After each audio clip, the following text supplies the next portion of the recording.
Good evening. I'm your host, Karen Udis, and this is the series on DCTV about the network of global corporate control. And thanks, as always, to Carmen Stanley, studio producer and director, Mo Jackson, audio and teleprompter, and we've got Cruchet Starnes as our floor director tonight.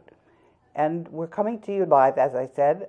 We're back in Studio B, which means that sometimes you can see my hands and sometimes you can't, because this is a virtual desk.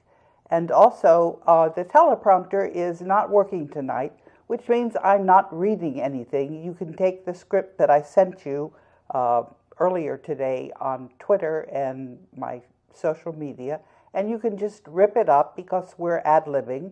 Hopefully, I'll cover most of the ground. What I wanted to devote the program to is something called legitimacy. What does legitimacy mean? It means that something is doing what it's supposed to be doing, as opposed to misleading you because it's not supposed to be doing anything. And one of the signs of legitimacy, when we're talking about the World Bank and International Monetary Fund, is whether they're actually going to do what they were set up to do, which is to deliver the world's wealth to the world's people. It's a big co-op, and that's what it was set up to do at the end of World War II in 1950. And you can see from something called the Bilateral Minefield Breakthrough Successor Agreement, which that was agreed to by all of the governments. It was signed by Dwight Eisenhower and Harry Truman, and also the royalty. Everybody agreed that after 50 years, all of the world's wealth that was on deposit in a special trust was going to come out, and the institutions that were set up at the time, the Bretton Woods institutions, were legitimate. They were the ones that were supposed to say what was going to happen to the world's wealth.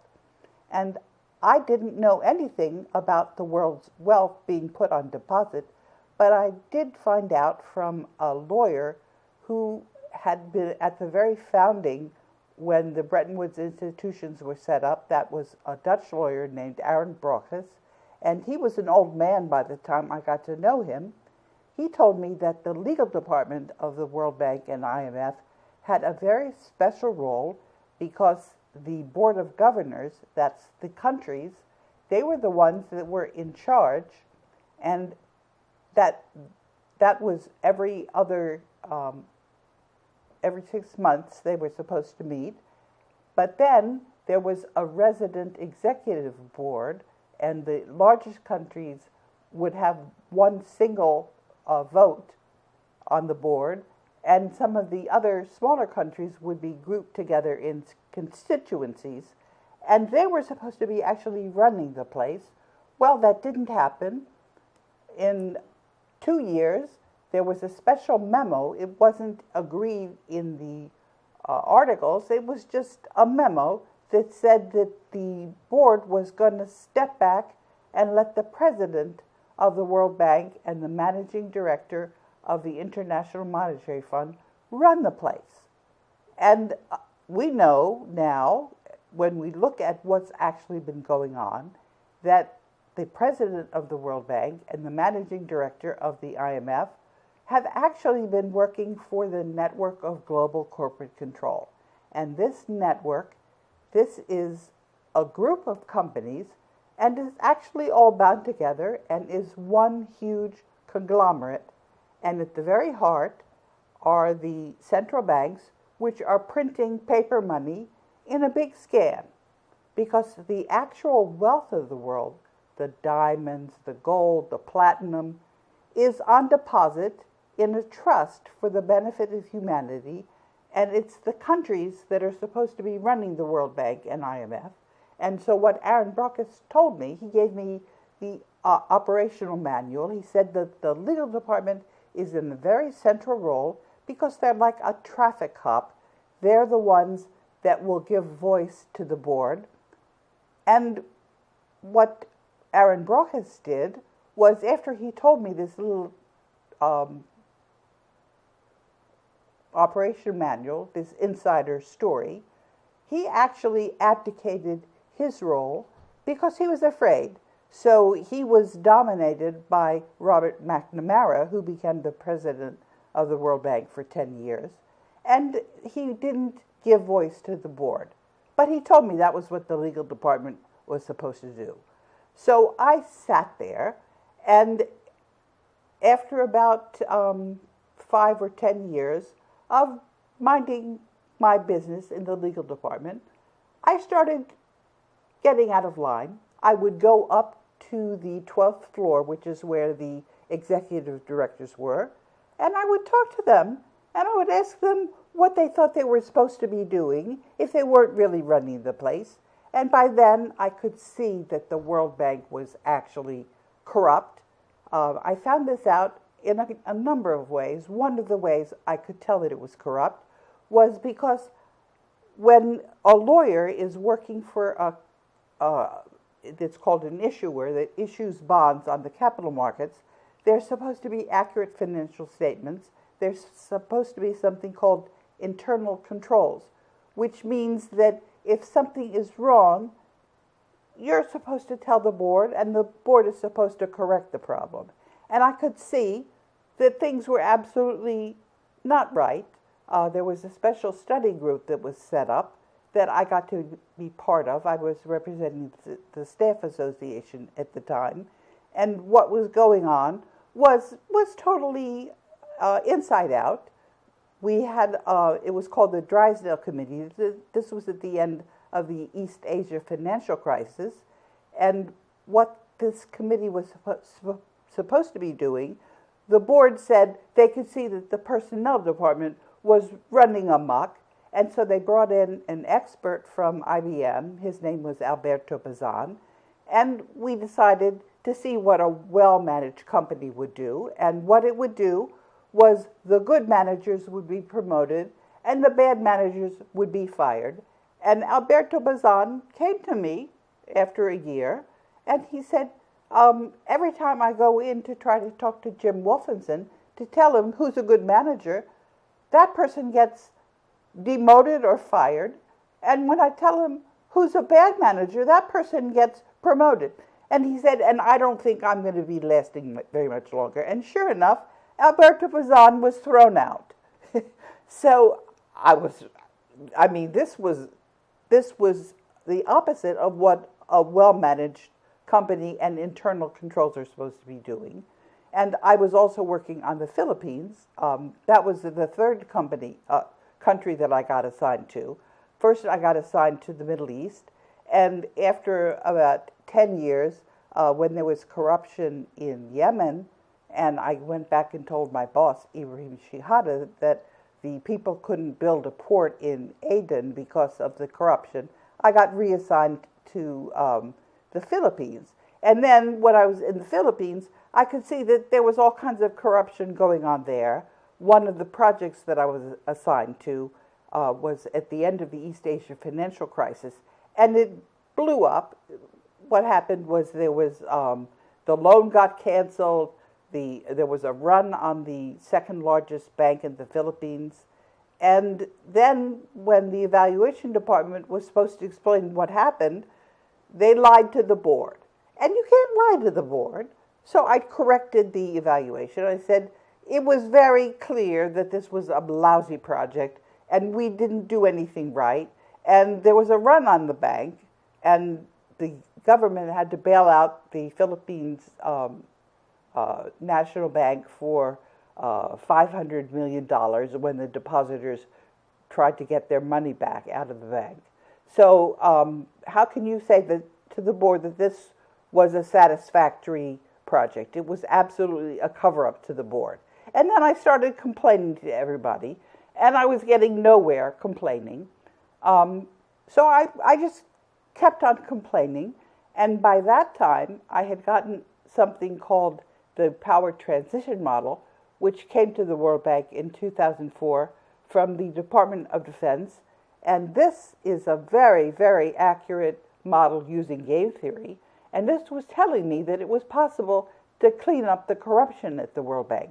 I still didn't know that the World Bank was supposed to deliver all of the assets in the global debt facility. all of the world's monetary gold reserves. But I did know, because of this power transition model, that we could clean up the problem inside the World Bank. And then it turned out that it was really world corruption that we were supposed to be cleaning up. And I just kept going. And one of the things about me is that when people try to dissuade me, I usually dig in my heels and do the exact opposite. So whenever anybody says that it seems that I'm being directed by other people, anybody that knows me has to laugh, because nobody has ever succeeded in directing me. That's just the nature of who I am. I'm, I guess a fancy word for that is oppositional. And then when I was trained at NYU as captain of the fencing team, I decided that I liked the martial arts. I liked being on the fencing pad, and whenever anybody was trying to scare me off, the training that I got from my Hungarian fencing coach, Bela Dishagi at NYU. NYU was a very good school to go to if you liked fencing. And I didn't really know anything about fencing, but I did know that I wanted to do something. And in Greenwich Village, there wasn't even enough space for a basketball court or a volleyball court. So if you were going to do any sport at all, you might as well do fencing. And so I took up fencing. And when you've got Bela Dishagi attacking you and shouting at you, you realized that the only thing to do when you're under attack is to focus, because if you didn't focus and you got intimidated by Bela Dishagi, he would score every single time. So that training, that drilling, really helped me at the World Bank, because I was under incredible attack and I was just fencing. And that was what actually, I think Jim Wolfenson was a fencer. And when I started fencing with Jim Wolfenson, and I could see he was lying, I wasn't going to quit. And by that time, I had made friends with some of the people on the board, including the man that was representing the Dutch government. Although when people realized what it was I was trying to do, I would be friends with them, and then they would disappear for a while. But anyway, the man who was representing the Dutch government at the time, Peter Steck, was meeting with me and Jim Wolfenson for a while. And of course, I was working together with a lot of other whistleblowers at the World Bank. And what I've been doing in the last 20 years, as you watch, is that I like to work together in teams. That's one of the things that you're trained at the World Bank. You're given training in project management, and the first thing that you're taught is to recognize your own weaknesses and bring people onto a team to help you overcome your weaknesses. And so that's what I've been doing. I've been fencing and working in teams. And let me tell you a little bit about the team that I'm working with now to return the world's gold to the world's people. The most important members of this team are the people that are following this broadcast every week, writing in dutifully in the comment section on the YouTube when we upload this, and we're correcting our mistakes. And one of the very important people on the team, you've seen this, is the journalist from Japan, Izumi Takahashi. And what she wrote about, and that's really one of the important things that I had to talk about last week. She was talking about the group of us that were all attacked under this military technology called extremely low frequencies. Anyway, since I don't have the teleprompter, let me ask Carmen to run the first clip, which talks about some of the other people that noticed that we were onto something when we were talking about corruption at the World Bank. So, Carmen, if you could show the first clip.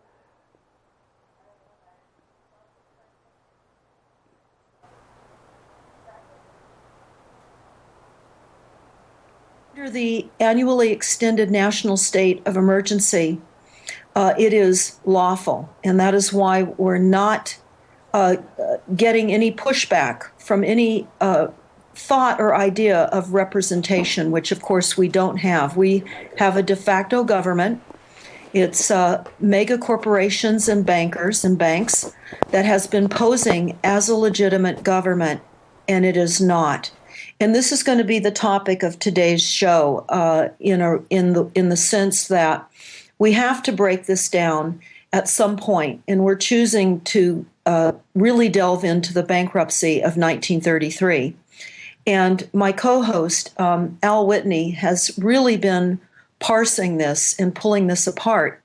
And so, Al, I know that you have gone to great efforts to look at some of the recent statements that Karen Hudes, the former attorney for the World Bank, has been saying. And I'd like you to start that conversation with what you have pulled together that Karen Hudes has stated. Well, I'll tell you, if people want to get kind of an overview, we're going to share comments that we have in an interview that Karen Hudes did that will confirm an overview that Judge Dale wrote about the Bankruptcy of America - 1933. And it is on the Anti-Corruption Society webpage. You can go there and type in the search box, the Bankruptcy of America. You will get to the page, and that is an excerpt from his book where he explained what all took place in relationship to the bankruptcy of 1933. Lots of things changed, and very interesting, as Deborah pointed out, all these significant changes that took place are in our history book, amazingly enough.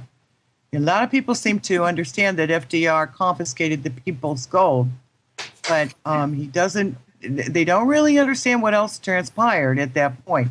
And our government was pretty much turned upside down with that event. Make it, a little briefer. The Federal Reserve Bank, which is a private banking cartel, took over the U.S. Treasury, was given control of the Treasury in 1920. They formed the corporation, United States Corporation Company, which they intentionally raided and bankrupted. So by 1933, all that was left for them to confiscate was the people's gold, which they got Roosevelt to do. The World Bank attorney, former World Bank attorney, Karen Hudes, is quite knowledgeable on this. What she's doing right now is she's trying to get someone in the government to accept gold that is being made available to back the U.S. dollar. Well, the U.S. dollar is really the Federal Reserve note, the currency of the private Federal Reserve. But Ms. Hudes is proposing that the Treasury be restored to the corporate government and that the Federal Reserve be shut down. Lots of people are saying that the solution for our country, the most important thing that could happen, is the elimination of the Federal Reserve. And in 30. Let me cut in right here. I am not saying that any of this monetary gold should go to the bankers or to the elites. The 188 ministers of finance on the Board of Governors of the World Bank and IMF have said that I speak on their behalf as the overseer mandate trustee. And I am saying that the currency reset is what should happen. So all of the monetary gold reserves should go into the people's currency. And we are not going to just give this currency out, but it's going to be having a ceiling. In the United States, it's up to $1 million per person. And then the people themselves are going to decide if anybody else gets more of that. And we're going to be cleaning up the banks before the banks are given any of this currency. And the way we're going to proceed is we are going to be in discussion groups, grassroots. We're going to have local currencies, and all of the countries are going to be getting national currencies. And the very first thing we're going to be doing is we're going to be getting rid of this idea of country debt. What is country debt? That's simply a scam, because the way currency now works, it's based on debt. It's not based on gold or any assets. And that is a stupid system. When you have to pay interest on country debt and that money goes to the central bankers, they're getting interest on debt. That's, I mean, when you understand how currency works nowadays, it's just a huge scam. And you have to sit down and figure this out. Many people already have. And once you realize what a scam country debt is, trying to get assets from Greece, when Greece doesn't owe any money, because it's the bankers that owe us money. The bankers owe over $2 quadrillion, and all of this money that the bankers owe, we have recorded that. We have liens on that. So all we really have to do is we have to understand where we are. We have to work together, and we can turn it around. And the most important thing is this power transition model, which tells us that enough people understand about this scam and enough people are working together in a coalition. There's no reason for Russia and Germany and Japan and the United States to be at each other's throats. This is just a concoction of the network of global corporate control that controls the media. And by now, enough people realize that they're not getting the news from the media. What they're getting is lies from this network that's just seizing control when they have no assets and they're really bankrupt and they're getting wound down. So how are we going to convince enough people that these are true facts on the ground? Because a lot of people are critical. They say, look, this is all very well and good, but you're not making enough progress. Not enough people understand what's going on. But the most important people that understand what's going on are the elites, because they were there in 1950 when the bilateral Mansfield Breakthrough Successor Agreement was signed. And a lot of them are coming up with crazy ideas to try to justify why they should get the money. And they've been coming to various people, and we've been exposing them, and we've been disqualifying them. And so by now they realize, I had a conversation a while ago with somebody who was calling me up, and I said, okay, you want me to disclose that you're yet another crook that's trying to steal the world's monetary gold reserves? And of course, the biggest crook is General Dunford. And General Dunford thinks that he has the right to run this country under martial law, and we've exposed him. And there's a lawyer working for the Vatican named Anna von Reitz, and she tried to get a commercial lien on the world's assets, and we exposed her. And what they did was they came into my computer and erased everything, and they thought that with those dirty tricks they could manage to steal the world's monetary gold reserves. But enough people are working with us that my computer is actually, if you saw how it works, it's really pathetic, because there are about 17 or 18 different groups that have succeeded in hacking into my computer. So no sooner did Anna von Reitz and the crooks in the network of global corporate control erase what I had written and tweeted, but somebody else got in my computer and restored it. So I was able to show that Anna von Reitz was just simply a crook. Anyway, I'm straying from the teleprompter, and I did want to show the second clip, which is showing everybody that we have to work from the heart. So let's, Carmen, can you run that second clip?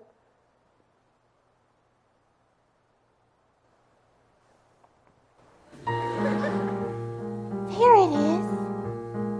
It's saying, we all want a world filled with peace and with joy, with plenty of water for each girl and boy. That bright shining world is just waiting to start. No meanness or sorrow, just cleanness tomorrow, if only you follow your heart. See there? Even your heart knows you should follow your heart. Peace and joy, plenty of water. I guess I do want those things. Well, there was something else your heart was saying. Maybe something I shouldn't have heard. There was? I definitely heard something. Well, what was it? I don't know. Let me try again. Maybe I can make it out this time.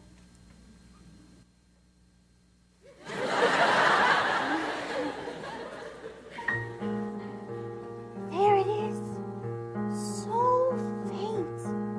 It's saying, follow into the open air, far from squalor and noise.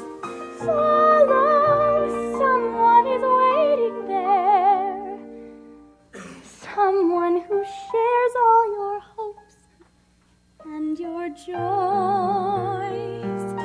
Oh, someone is waiting there. My heart was telling me those exact words just the other day. It was? Well, sure. Squalor, noise, hopes, joys. It was telling me about all of those things. I didn't know two hearts could speak as I one. didn't either. Until now. Here. Listen.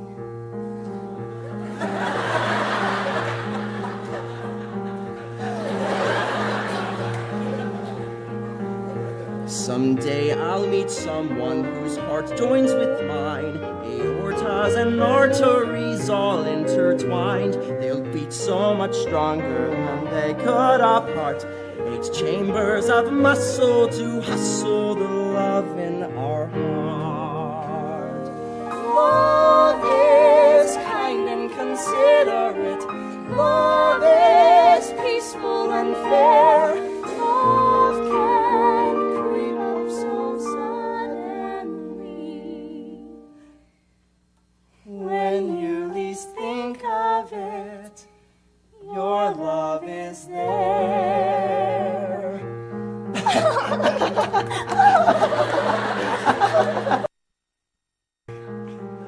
We all want a world filled with peace and with joy, with plenty of justice for each girl and boy.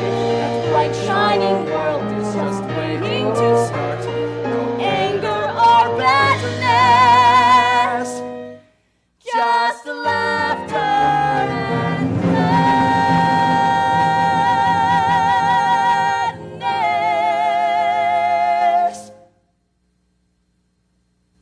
If only I'd fall. Well, we've got 2 minutes left. I just want to let you know that we're actually in pretty good shape.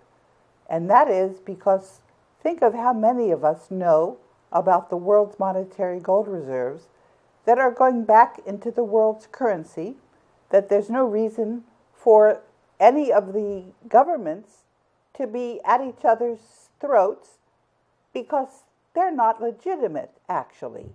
And that's what we're going to be talking about next week. We're going to be talking about the legitimate U.S. government.